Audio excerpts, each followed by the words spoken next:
క్రీస్తుని అంగీకరించగానే మనం చేయవలసింది ఏంటంటే సత్యవర్తనులం కావాలి. అంటే సత్యవర్తనులు అంటే వేషధారణకి ఆపోజిట్, ఉన్నది ఉన్నట్టుగా, ఇది ఉన్నది, క్రీస్తు నన్ను మార్చాడు, నేను ఇలా ఉన్నా.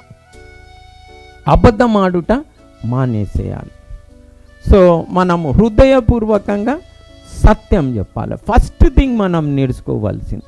ఒకవేళ కనుక ఈ నర్సరీ క్లాస్ కనుక మనం చెక్కగలేకపోతే పునాది ఎంత పెద్దగా ఉన్నా కానీ, ఎంత పెద్ద, కొంతమంది ఇవి మానేయకుంటే ఏమవుతారు, సేవకులు కూడా అయిపోతారు.